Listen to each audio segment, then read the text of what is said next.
Okay. You're live.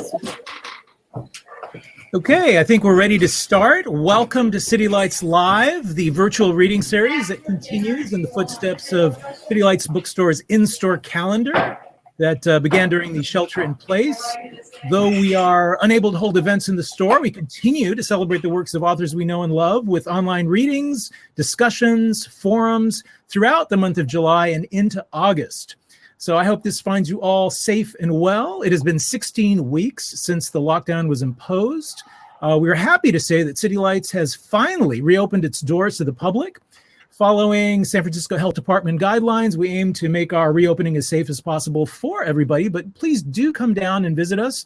You'll be able to once again browse our stacks. Our business hours are going to be 7 days a week from 12 noon to 8 p.m. We're very, very excited about this. We've worked very hard to transform the store and make it more conducive to visiting in the age of COVID. I mean, there have been challenges. So our entrance is now on the Broadway side of the building at 271 Columbus. The original entrance is now an exit only. So we encourage everyone, please do wear masks while visiting. So as many of you know, City Lights is a publishing house as well as a bookstore. We continue to publish books in the grand tradition of Lawrence Ferlinghetti's Pocket Poet series. Each year we publish poetry, literature in translation, literary fiction, as well as books on current events. We've published books this year by Julian Bond, Mumia Abu-Jamal, Stam Cox on the Green New Deal, a young adult book on the life of civil rights activist Bayard Rustin, and much, much more. So I encourage you all, please visit our website, www.citylights.com, to learn more. Some really cool new titles coming up in the next season. We've got Todd Miller writing on border issues, Tim Weiss on race and inequality, Pamela Sneed with new fiction, as well as Caribbean Fregosa. So looking forward to all of that. So tonight, it is such a great pleasure to have with us Leslie Kern in conversation with Jamia Wilson. We're celebrating the release of Leslie's new book, Feminist City, Claiming Space in a Man-Made World. It's published by our friends at Verso Books. Verso is the largest independent radical publishing house in the English-speaking world, publishing over 100 titles a year. It was founded in 1970 by the staff of the New Left Review, and they've published books by Tariq Ali, Judith Butler, Noam Chomsky, Rebecca Solnit, as well as many, many others. So the book Feminist City continues in this tradition, exploring the gendered nature of urban environments, and it works towards re-envisioning public spaces for a more inclusive and just living. So joining scholarship with a practical lived experience, Professor Kern has written an insightful, visionary, and practical approach to shaping a new urban future. So this is an important and very welcome contribution to feminist studies, urban planning, human rights studies, and critical theory. So before we begin, a few words about our speakers tonight. Leslie Kern is an associate professor of geography and environment and director of women's and gender studies at Mount Allison University. She is the author of Sex and the Revitalized City, Gender, Condominium Development, and Urban Citizenship. And she will be joined tonight by Jamia Wilson. Ms. Wilson is a feminist activist, writer, speaker, and as director of the Feminist Press at the University of New York and City University of New York, and former vice president of programs at the Women's Media Center. She has served as the executive director of Women Action in the Media and has been a leading voice on women's rights issues for over a decade. Her work has appeared widely in the media, including the New York Times, The Today Show, CNN, BBC, and The Washington Post, as well as others. She is the author of Young, Gifted, and Black, also Step Into Your Power, also the ABCs of AOC, and co-author of the book Roadmap for Revolutionaries, Resistance, Advocacy, and Activism for All. So the way we're going to proceed tonight, Ms. Kern and Ms. Wilson will be in discussion for the first part of the evening. Then following their talk, we're going to open it up for a Q&A. We encourage you all to use the Ask a Question function at the bottom of your screens to pose a question. And our authors will then be able to kind of pick out questions from that window. Books for tonight's event may be purchased via the link that appears at the center lower part of your screen. It can be done at any time during the evening. Leslie Kern and Jamia Wilson, it is such a pleasure to have you both with us tonight, and welcome to City Lights Live. Thank you. Thank you so much. Thank you so much having us, and I am so honored to be here talking to Dr. Kern about her book, and also honored to be here in support of Verso, 50 years strong in radical publishing, and an iconic bookstore, City Lights, which I encourage you all to support by buying Dr. Kern's book, seeing the green button below, and supporting independent bookselling and supporting authors who are doing insert work like Dr. Kern. So I'm so happy to be with you. First, I wanted to say, what we would do if we were together in City Lights having this conversation is we would want to thank the original inhabitants of that land. And I noticed that in your bio, you've mentioned that you live in Mi'kmaq territory. So I was just wondering if you wanted to speak a little bit about that and that relationship to the city and your feminist work as well. Oh, thank you so much for inviting me to do that. Yes, I'm coming to you tonight from what is currently known as Sackville, New Brunswick in Canada. It's the unceded territory of Mi'kmaq and the Mi'kmaq people here on the east coast of Canada. And the land here is governed by treaties of peace and friendship that extend back several hundred years. So I try to be mindful of that relationship, particularly in writing about cities in a context like North America, which is a settler colonial context. And I think in urban geography, including feminist geography, the settler colonial aspect of thinking about cities is something that we've tended to forget about and really push to the side. And so we have all this language about, taking over space, claiming space, and we haven't always been really reflexive about what that, the implications of that on colonized land. And we haven't always been great at thinking about the different relationships of different people to colonized land. So the relationship of descendants of African Americans who were brought here as enslaved people is very different than the relationship of European settlers who came to the land. So it's something that I'm working on and trying to think through in everything that I do. Thank you. Thank you so much. And I think that that's amazing that you're doing that in your work. And I think there's a lot we can learn from our Canadian siblings about how we can do that conversation better in the United States as well. So I really appreciate it. So there's so many questions I want to ask you. And one of the first ones I want to ask is very timely right now, having read your book and thinking about the impact of this Corona chaos moment we're in right now. And wanted to ask about, what do you think about the current COVID-19 restrictions on occupying public space and interacting with other people in relationship to the feminist city? And how might we redefine or refashion new, and I want to use the word safe with quotes, I'm doing air quotes here, yeah, and safe in a biological sense, environments and communities in the wake of this crisis?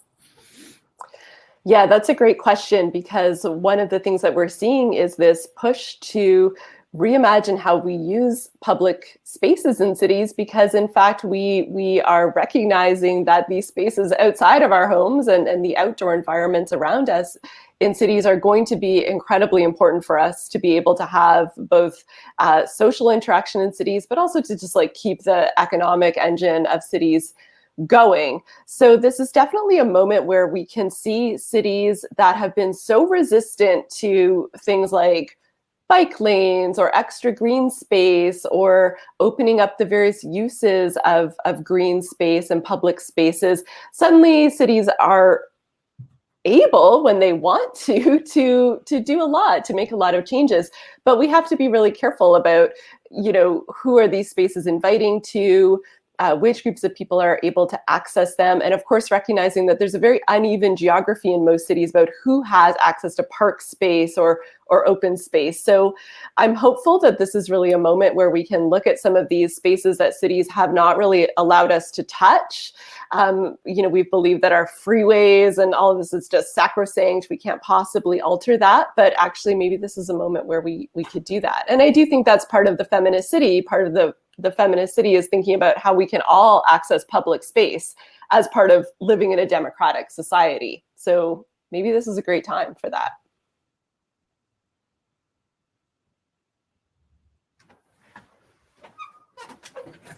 Oh, you're muted. Jamia. You're on mute. Thank you. It's okay. Thank you. I have a little bit of a delay. Sorry about that. So I'm intrigued by your claim that for many women, the city is an intensely public space and also a singularly private one. So you discuss, for example, how being alone with friends in the city can be a relief from the domestic demands or surveillance of the home for both young girls and women, and reversing the traditional conceptions of this public sphere, private sphere divide. Can you say more about this dynamic and how it might look differently in a truly feminist city? Yeah, so one of the things that I try to write about is the sort of recognition that, you know, women have like always been engaged in urban life in various ways, even though in many cases cities have been deeply invested in controlling women's access to different parts of the public sphere, both physical space and also the public sphere of politics and economics and education, and controlling women in terms of this like moral panic around women's presence in public space. So part of a feminist project is definitely always trying to like break down that public-private binary and to really challenge these associations of men with the public sphere, women with the private, and to recognize that the public and private are always intertwined anyways. They're always mutually shaping one another. And I think that trying to start a little bit from experience, right? So in the book, I'm not trying to just come at it from a researcher point of view, but to think about my own experiences, particular as they are, they're not universal, but of being in urban space and feeling like I belonged to something, that I was part of something, that this was an environment that I could claim something in and that could allow me some measure of freedom and choice and excitement in my day-to-day life, and thinking about how that's always drawn women to the city, despite all of these like pressures and barriers and sometimes outright hostility that the city kind of throws in our way. So I'm also wanting to talk a little bit about the on protests in the city, because it feels extremely relevant in this current moment. And you discuss how movements against sexual violence like Take Back the Night or the Women's March have the potential even to oversimplify women's relationship to the city.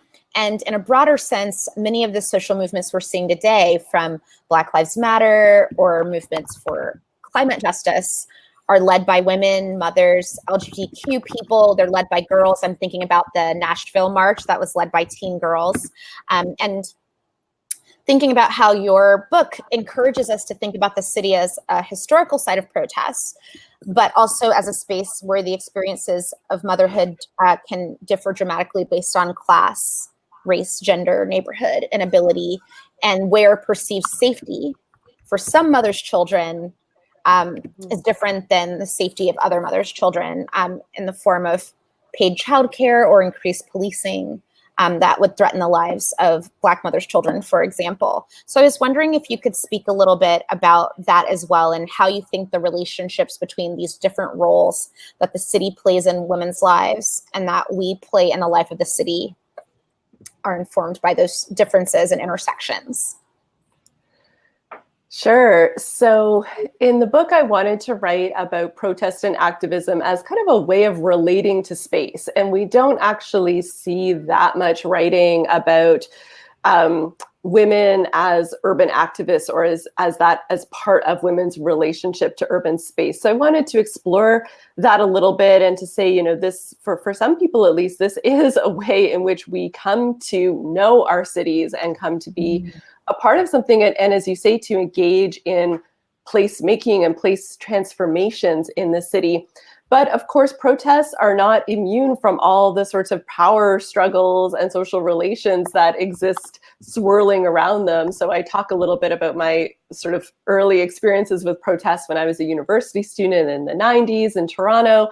And I was like, yeah, take back the night, you know, women only, we're going to go and we're going to be like marching outside of the strip club and we're going to be screaming and hollering and yelling.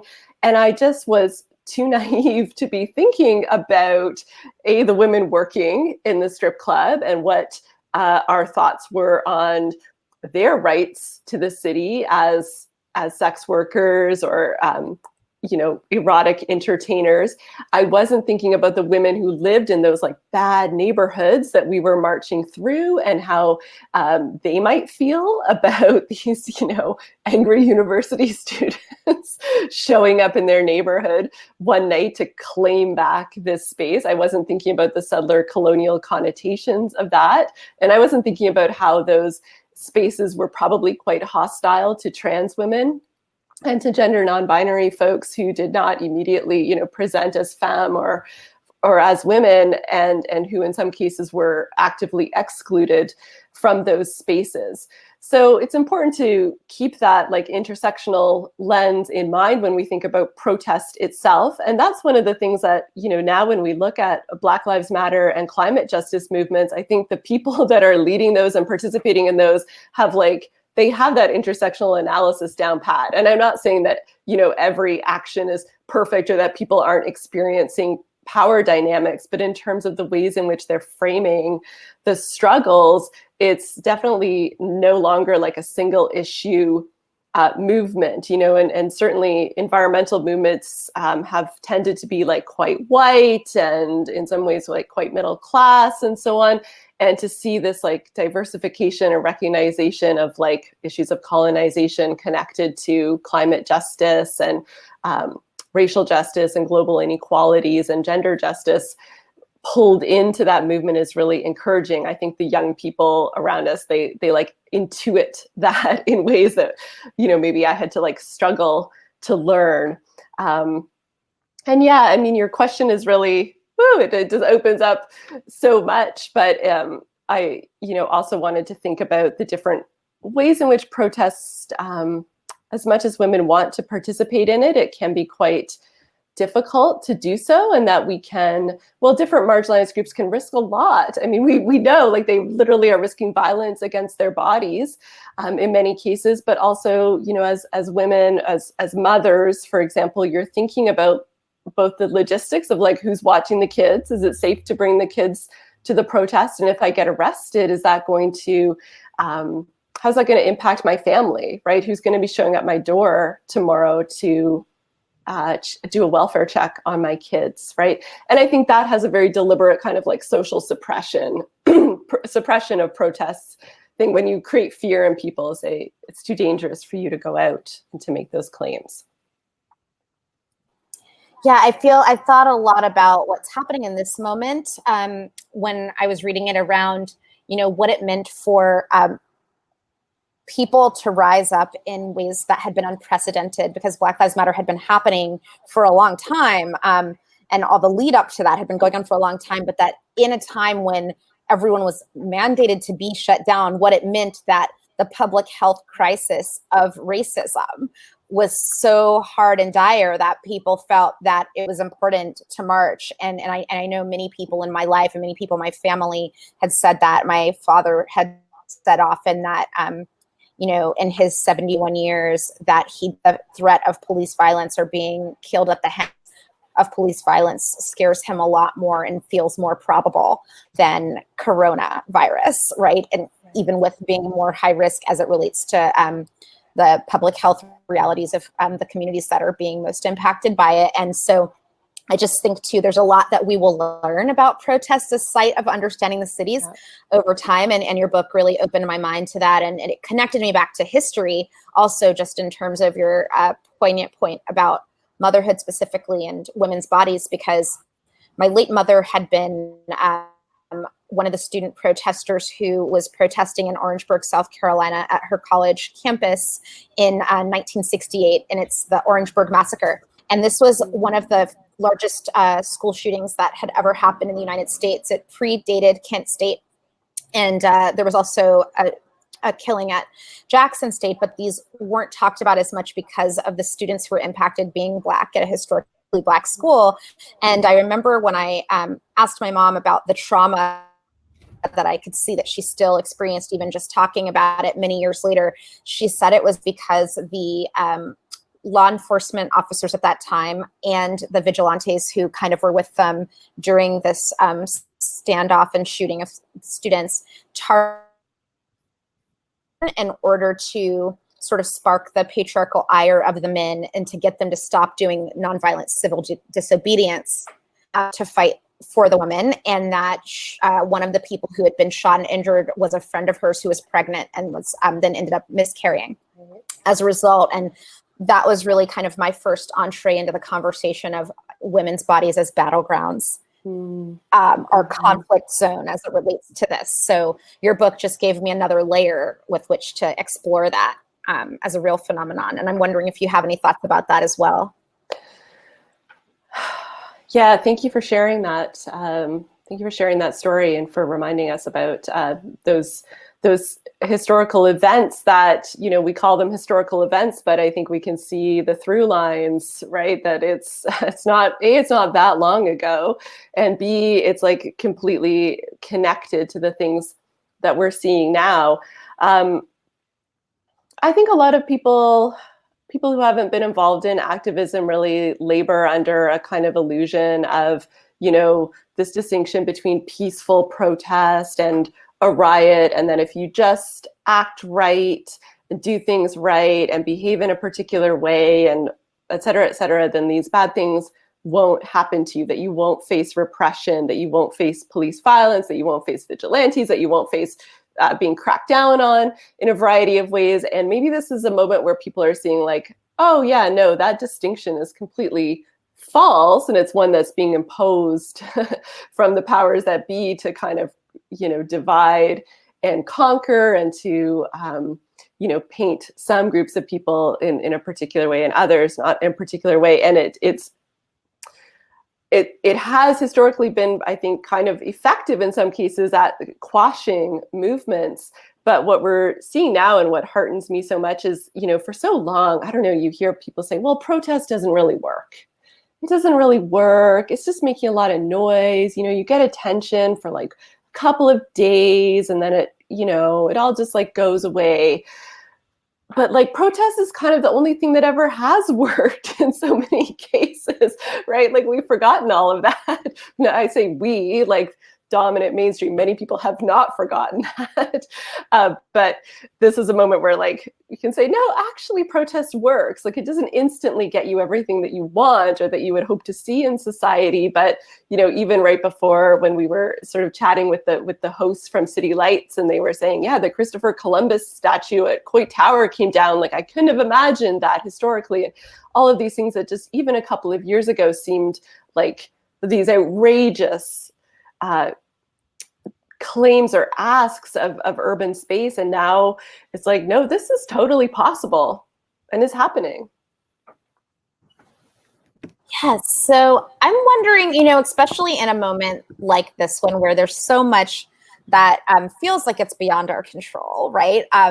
What do you think we can do, you know, in our micro level to create in some way a feminist city in our own world, in our own square footage or acreage that we govern within ourselves? And I think the reason I thought about that when I was reading your book is that I did go to this prep school, boarding school in high school that was started by blue stocking feminists. And so for a small amount of time in my life, although it was an imperfect space, but there were many beautiful things I loved about being a young woman in this space that was completely dedicated to a certain set of ideals and felt really sort of rocked and disoriented when going back into this broader world of patriarchal experience. And it was overwhelming. And so I'm wondering if you could speak to, you know, what kinds of things could we do to create that in the businesses that we might run, in the households that we are a part of, in our communities, or if anyone's lucky enough to live in an intentional living community or something like that, they might be able to create a feminist city. Yeah, thank you. That's such a great question. And I think this is this particular moment where so many people are kind of reevaluating just like, what do I literally do with my day-to-day life? Things are so upended. It's reminding us of the ways in which like the home and the city are not these kind of like separate spaces, right? And that what happens in the home is very much like impacted by everything going on around it, but it also is part of that broader system. So thinking about the home as not just this like private space that's like kind of separate from even an ideal of a feminist city, but as a space where the ideas of a feminist city need to be enacted is really important. And of course, a big part of that is thinking about care labor and the redistribution of care labor and the revaluing of care labor, because we've seen that as we kind of like have seen little pieces of the Jenga tower pulled out because of COVID, like everything starts to shake and crumble, basing our societies on like the willingness of women, primarily women, to do like unpaid labor, and of women and people of color and low income people and young people to do poorly paid, feminized, disrespected labor is actually not that great. So what can we do, right? Well, we're seeing the ways that people are thinking about, okay, well, the normal ways that we thought care work was happening are not happening. So like, how can we step in and fill that void within our households, within our communities? So it's everything from like growing food or like taking food, feeding people, communalizing childcare, where that's, where health restrictions permit that, making use of public space in different ways, taking over spaces that we were told, oh, you can't really, have that space for this, just for like kids. I don't make any profit off of kids. Why would we give our urban spaces over to kids and families, kind of thing? So it's definitely a moment where we're seeing people maybe finding a little bit of power in a world where we, as you say, we feel kind of out of control. And even in normal times, things are just kind of, you find, why am I doing so much childcare? Why am I doing, I'm a feminist. I thought, all these sorts of things. We suddenly have a moment where things are shaken up in a way where we can question those relations. Yeah, so there's so much I want to ask you, but I'm thinking too about relationships and how we relate to each other, and that being a part of your book as well, and talking about our relationships within these spaces, and so much so that you've talked about a couple of different kinds of relationships. So I have two questions. So the first is in your chapter on female relationships and discussing how girls in the city are portrayed in shows like Sex and the City, which I have a lot of feelings about living in New York City about portrayals in that show, as well as Insecure, and then also teen movies, and then books like Elena Ferrante's My Brilliant Friend, which I also love those books. And I'm wondering that the focus not only on how urban space is navigated, but how it's imagined, how does that impact our relationships with each other and the cities that we live in? What does the fiction that we read tell us about our expectations and lived experiences of the city or the shows that we watch? In reading that chapter, I thought about that in terms of what New York was going to be like as a woman and upon moving here versus the lived reality. And I think Insecure, maybe for some people, that would be LA. Like LA as the city, as a character in that show. Mm-hmm, mm-hmm. Yeah, well, one of the things that I wanted to point out is that in many ways, particularly like young women, like teenagers, youth, girls, are kind of fairly rarely represented in urban spaces, and they're not really represented in ways that show them being active participants in city life, right? The city might be shown as this kind of dangerous, scary place for them, a place where they need protection, or a place where they're kind of secondary to the action that's happening around boys and young men. But seeing representations of young women in their own right claiming urban space is relatively rare. I've just been watching the show Betty about, these young women skateboarders in New York, and this is like, oh yeah, so here's something new, right? Here's women. They're still like struggling with some of the sexism in their own community, but they're, you know, very actively taking control over their urban lives. And I think those representations, as problematic as many of them are, including Sex and the City, do matter because we've had, I think, a pretty limited range of places where we kind of imagine the action of women's lives to happen. And it tends to focus on the home and on romantic relationships, particularly heterosexual relationships. So in the book, I wanted to talk a little bit about the importance of friendship as a relationship that is society-wide kind of undervalued, right? That we don't see it as important as marriage, long-term partnership, romantic relationships. But for many people, our friendships will be the longest relationships in our lives, you know, if we're sort of lucky to have those long-lasting friendships. And unfortunately, the city hasn't really been set up to sustain that sort of beyond a certain moment in your life, your like Sex and the City moment in your life, or your girls moment, or your insecure moment, because we don't really have a lot of models that make it effective for people to live together in different sorts of kinship arrangements. And so I wanted to think about, you know, friendship as like just one of those kinds of relationships that if we imagine something beyond the traditional nuclear heterosexual family, what does that open the door to? And we think of all sorts of, you know, blended families and queer families and polyamory and kinship relationships to the land and to non-human actors and parts of our world that are sort of like not supported really in any way in the city. So it's not an easy fix to think about, well, what do we do? But some of it could just be as simple as like zoning changes, right? that limit who can live together, and property law, who can own property together. Those sorts of things are kind of basic, but they're really structured around heterosexual traditional family relationships.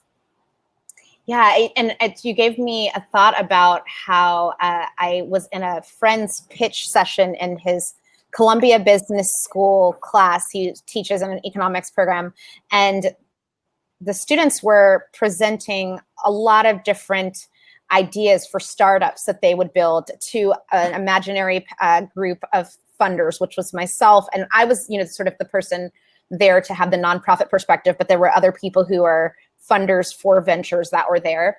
And one of the ideas was actually an idea for people to be able to be shared leaseholders in this city, thinking about how difficult it is for people to be able to access leases without paying a lot of money in New York, or being able to have renter's insurance in case a relationship were to break up between friend, romantic partner. And it was just really interesting for me to think about what that meant about this generation of students really thinking through the intricacies of our relationships together and realizing that the typical format for how leases are contracted or what landlords expect don't actually align with how humans engage with each other. And so it was just fascinating to see that as well. And this idea that they were saying, oh, we want to have insurance so that, you know, you might not feel like you would have to stay in a domestic violence situation with your partner or an emotionally abusive situation. If you felt like you needed to leave, you could. Whereas we know in so many of really the cities, that's not an option. Absolutely. And it's one of the interesting things, and I talk a bit about this in the book, which we're supposed to remind everyone to, you know, click on the purchase book here link to pick up your own copy. But I talk a little bit about how some of these ideas around different ways of living and structuring households and communities and even whole cities have been being imagined by women and other people for like well over 100 years or 150 years, people coming up with their own designs for different kinds of housing developments, that it ensured some kind of like communalization of the care work that women, even at that time, recognized was holding them back from their potential because they couldn't pursue education, they couldn't pursue paid employment with all of those roles being pushed upon them. And they recognized that the way we spatially organize our homes and our neighborhoods and our cities was part of the problem. And that's one of the things that I hope people if they read this book, will be able to sort of just recognize, because we tend to take the built environment for granted. It's just there. The houses are just there. The buildings are just there. Somebody put them there. They're not like actively playing a role in our social relations, but really they are, right? And they've been built with particular purposes in mind. And, one might not walk around the city and think, what a heterosexist space this is. But when you start to peel those layers away, as you said, of things like leasing and insurance and legal responsibilities and things, you can see how it's kind of baked right into our very, bricks and mortar around us.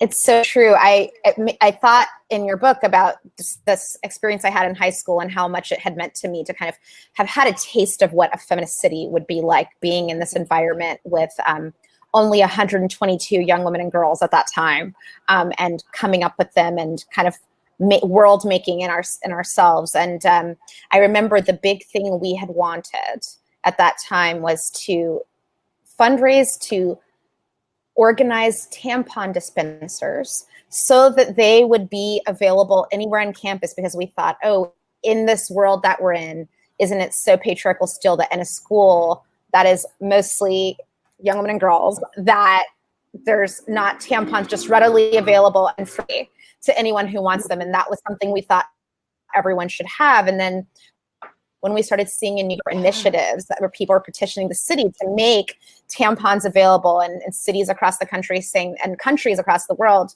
saying, we shouldn't have tampon taxes anymore for essential products. We're not charging people for toilet paper in public spaces. We shouldn't be doing the same thing. It just led me to think about how much work still needs to be done in terms of also normalizing the abject nature of what it means to be a person of a marginalized gender. Yeah, and sometimes people have been, as I've been talking about the book, people are like, well, there's austerity, how are we going to get cities to support some of these ideals? And some of it is really low-hanging fruit, like bathrooms, right? Public bathrooms, clean, safe, well-stocked with tampons and other sorts of products, with childcare space or space to assist disabled people or elderly people with their needs. If we had those spaces, right, something as basic as a toilet that, a basic human function that everybody has, like that is actually a huge equity project, right? We know that that is a huge issue for people experiencing homelessness, and women in that situation experience the lack of bathroom space in different ways than men do, due to various social and biological needs. We know that people who don't fit into a cisgender binary experience a lot of discrimination and violence and fear just trying to move through urban spaces and take care of their own bodily needs. They're not friendly for parents. They're not friendly, as I say, for disabled and elderly people. So like, if you wanted to think about just something that like any city could scrape together a budget for, toilets, go for it. It would make a difference. And we're going to need it in this COVID world where we're all supposed to be socializing outdoors now, because if we can't use indoor bathrooms, we're really going to need public conveniences.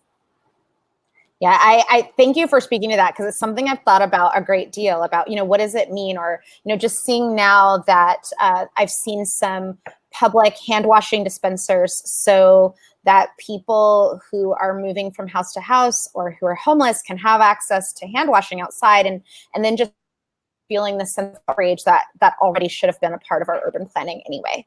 And to see that, there's not enough of that, but now because we have so many people affected by COVID that there now is a small amount of this, it's also showing it's possible and what we should have been investing in the first place for all of us. And I think it's such an important conversation. So the next question I was going to ask is actually a question that someone else is asking. So I definitely know it's the right question, and we'll move us into Q&A.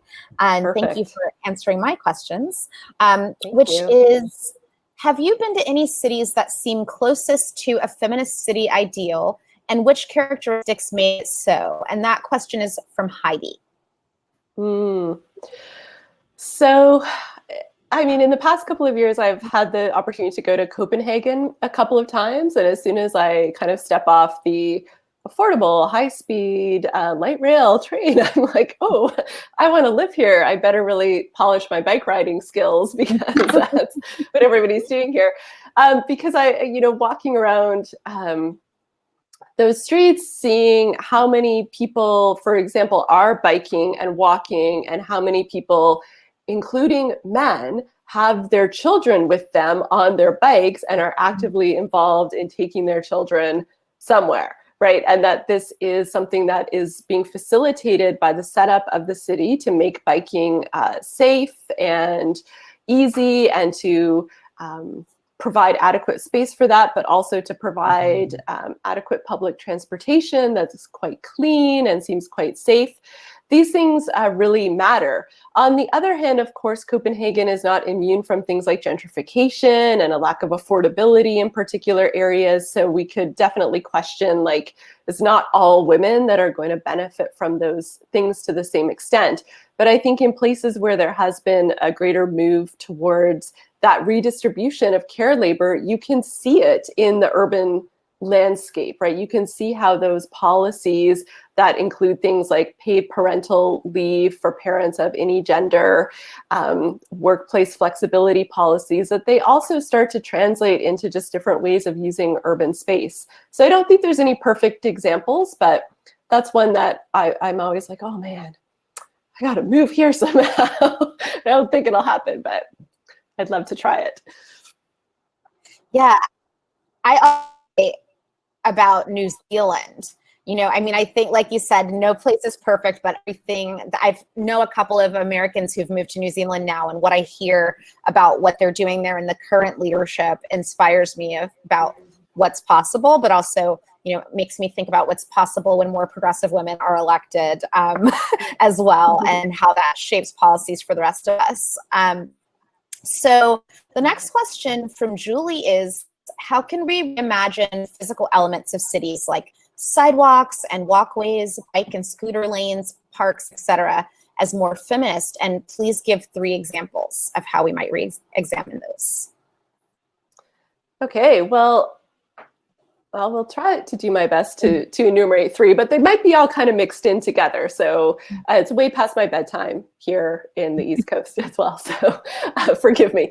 But a lot of that is really tied into just a broader conversation about accessibility. So when we think of made moves towards accessibility, like San Francisco, right, as a city that historically has been more at the forefront of actual physical accessibility measures that have greatly benefited disabled people, but they're also measures that benefit a wide range of other people. They benefit people pushing a stroller, they benefit small children, they benefit elderly people, they benefit somebody carrying a trolley with all of their groceries home. So those things are not sort of like a niche project that's only going to benefit one, niche segment of society, but there's something that can really change things for a wider number of people. We already mentioned things like public toilets is really important. Public transportation systems are another area that needs kind of a lot of intervention.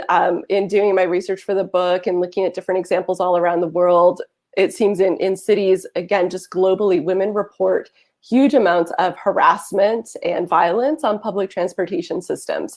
And this affects even young girls trying to get to school and limits their mobility in ways that have detrimental effects on their education and their, for women, their employment status and so on. So there's no easy solution to it. I don't think we can design a perfectly safe public transportation system without that broader social change, that in terms of the ways in which men and women relate to each other in terms of gendered violence. But it's something that cities really need to look at and to pay close attention to if they want to make steps towards gender equity. So making affordable, maybe even free, if we could go that far, public transportation, or at least free for children, and making it safe and harassment free would be one other change that we could look for. Jamia, you're back. You disappeared for a second. But... Oh, I'm sorry. I didn't know I disappeared, so I'm really good.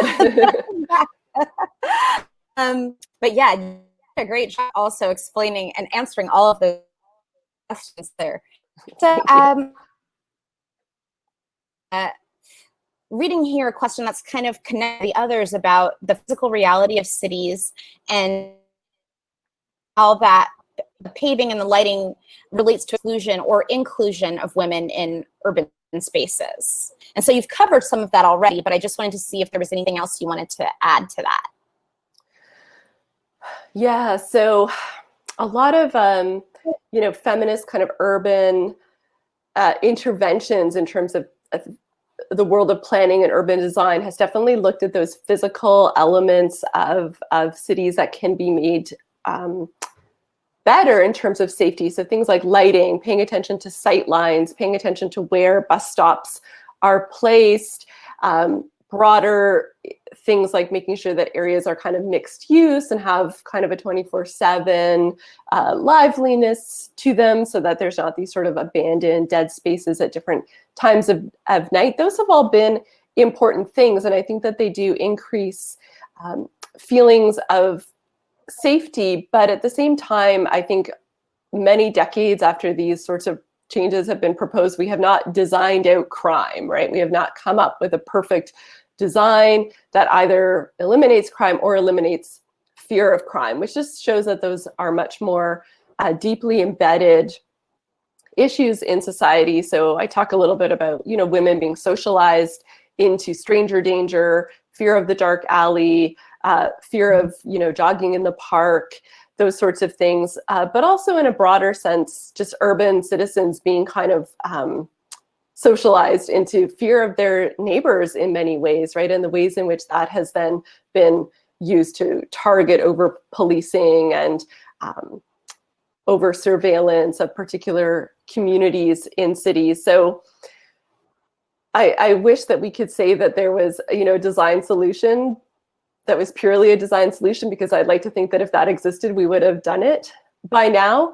But we have to think about the ways in which the social and the physical elements are kind of interacting with one another and go from there. Yeah.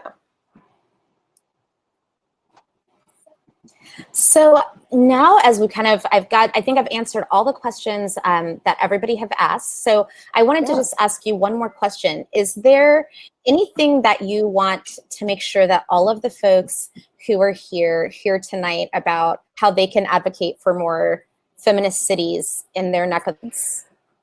Yeah, thank you. Great question. So there's lots of ways probably for people to get involved. I mean, one thing is to, as painful and boring as it sometimes is, to be involved in the public consultations for new developments, everything from, is there going to be a new school over here to there's going to be a new bus route or a new subway line, and asking those questions about gender equity and also other forms of equity, and how are these projects going to serve the most marginalized people in cities? Who's really going to benefit from them? What are the potential downsides for various groups of these projects that might be being proposed? So that's kind of on that level of planning, but in a more everyday sense, I think, as we were talking about before, looking for those opportunities of both redistributing and revaluing the care work that goes on in cities. So, I think this happened a bit in the US as well, but the grocery store chains started paying their grocery store workers a little bit more during the pandemic, because suddenly these women mostly working the front lines in grocery stores were seen as essential workers, but now that's being clawed back. So we have to kind of fight against that and show that, it's possible, right? We've seen now that it is possible to ask for those things and to get them, and we can fight against them being clawed back and taken away from the people who really rely on that income. Yeah. That's great. And it is because I think the way that you broke that is important for people to understand, because I think when I had it explained to me by members of my community who were canvassing about why it was important for us to get involved in participatory budgeting in our district, et cetera, and how it was going to impact our lives, but also our neighbors' lives. It really opened my mind to think about how we each can really play a role, and we can really actually influence more than we might believe we have power to mold and shape. So thank you so much for sharing that. And your book also does an excellent job of giving us lots of suggestions about how to claim our space. So I'm just putting the book here for everyone to see it. It's very beautiful and a very lovely trim size, I might add. It can fit right in your bag. Yeah, so exactly. I think it's a good to tote around the city, right? And a good read for public transportation as well, and especially when it's safe enough to be on it. So I wanted to thank you so much for this wonderful conversation and for writing this book, which was already relevant, but I feel is extremely timely right now, and will teach us a lot about what we can do going forward during this time when we really do get to reimagine and reinvent life as usual and transform. So thank you so much. Well, thank you. Thank you for those wonderful questions, and to the audience members who asked questions. It's been really wonderful to be able to talk with everyone tonight. Thank you. And that is all we have time for tonight. Thank you, Leslie Kern. Thank you, Jamia Wilson. And thanks to all of you who have appeared tonight and for your support of City Lights. Please do purchase copies of the book. It does really help us out, especially at this time. It is that little green button at the bottom of your screen. To learn more about upcoming events, please visit our website at www.citylights.org. Much more coming up in the weeks to come. We've got John Nichols and Robert Shear talking about the State of the Disunion next week. Also a Philip Whalen tribute co-sponsored by Wave Books. In August, we're going to be featuring Joshua Bennett. Also an event exploring the queer fiction of Dola De Jong, as well as much, much more. So do keep up with us on social media. We're on Instagram, Twitter, Facebook, you name it. If you've missed an event, visit our podcast site. And people can return to this site. If someone you know could not make tonight's event, just give them the link and they can come back and see this. So thanks once again for joining us, and have an excellent and safe evening, one and all. Thank you, City Lights. Good night, everyone. Good night. Thank you. Bye. Bye.